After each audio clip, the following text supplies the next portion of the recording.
Welcome to this explainer. If you're living in an area that constantly gets hit with power outages, you've probably heard people toss around the terms load shedding and load management like they're the exact same thing. But are they? Spoiler alert, absolutely not. Today we're going to dig into the real technical reasons grids fail, bust some major myths about how authorities handle these blackouts, and look at actual, proven ways to keep the lights on. Let's get right into it. Here's our quick roadmap for today. We'll start with the power crisis explained, then meet our energy expert. After that, we'll break down shedding versus management, look at a huge success story from 1980s Karachi, and finally wrap up with real demand-side solutions. Section 1. The Power Crisis Explained. Why the grid fails. So why does the power grid keep failing? Before we can talk about fixing anything, we really need to understand the mechanics of the problem. A power grid is this massive, incredibly complex balancing act. And when it goes down, it's rarely just one simple issue. It's easy to just get mad and assume the authorities are flipping a switch to punish us, right? But the reality on the ground is highly technical. Basically, there are four main technical reasons for a power crisis, and all of them require actual strategy, not panic. First up, there's a literal shortage of generation. Power plants just aren't making enough electricity to meet demand. Second, even if you are generating enough juice, you might have limited transmission capacity. That means the physical wires and infrastructure literally can't safely carry that heavy load into the cities. Third, we've got a widening gap between supply and demand. Populations are booming, industries are growing, but the power supply, it remains totally stagnant. And finally, severe fuel shortages. You could have fully functional power plants just sitting there doing nothing because there's no coal, gas, or oil to run them. So yeah, these are massive infrastructural hurdles. Moving on to Section 2. Meet the energy expert, engineer Syed Abrar Ali. To really get a grip on how to solve these grid issues, we need to turn to someone who has actually lived it. We want battle-tested experience from inside the control room, not just theory. And engineer Syed Abrar Ali hit the nail on the head with this point. He says load shedding and load management are not the same. Load shedding is just turning off the power. It perfectly captures the myth we're busting today. Calling a forced blackout management is just hiding behind technical jargon. Shedding is literally just flipping a switch to drop the load. That's the whole shebang. And just to give you some context on his background, engineer Syed Abrar Ali brings over 40 years of hands-on control room experience to the table. We're talking 4 decades working specifically in power distribution, transmission, and the highly critical load dispatch center. He's navigated these exact crises firsthand with major utilities like KESC and K-Electric. Plus, he's passed on all that immense practical knowledge by teaching at top engineering institutions like NED University, Syed University, and NUST.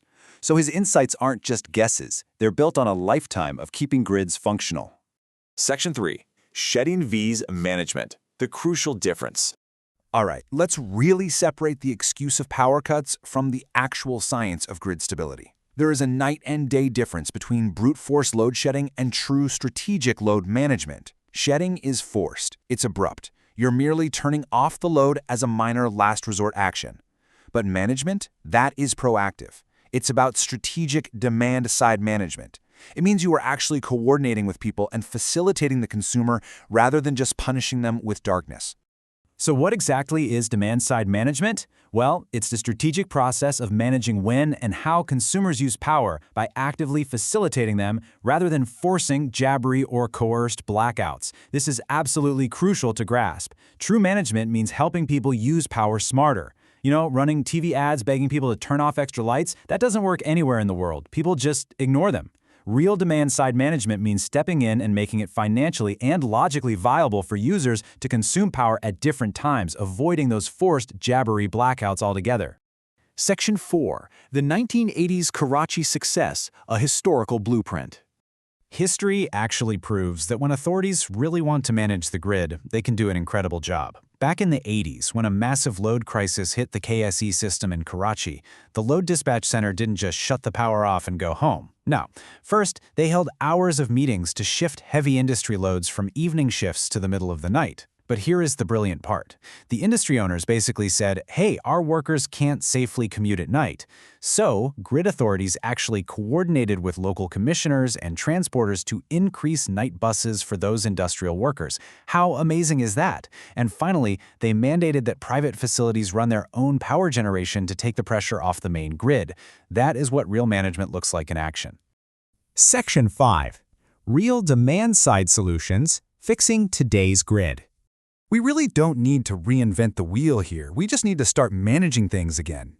16 hours without power. Engineer Abrar Ali points out how baffling it is that in this high-tech era of AI and smartphones, we still tolerate 16-hour blackouts.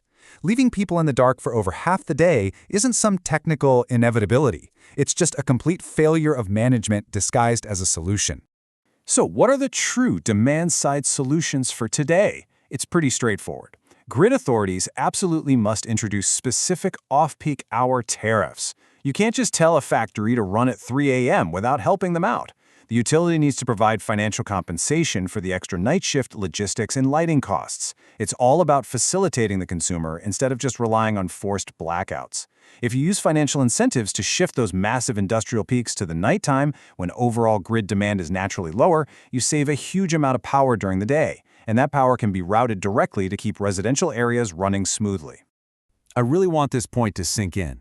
True power management facilitates the consumer. It doesn't leave them in the dark. As we've learned from over 40 years of control room experience, a grid operator's main job is to facilitate. Every single time an operator resorts to a scheduled or unscheduled forced blackout without offering financial incentives or alternative logistical solutions, they aren't actually managing the grid. They're just shedding their responsibility. Are we truly managing our power, or just turning a blind eye in the dark? As we wrap up this explainer, I want to leave you with that provocative thought.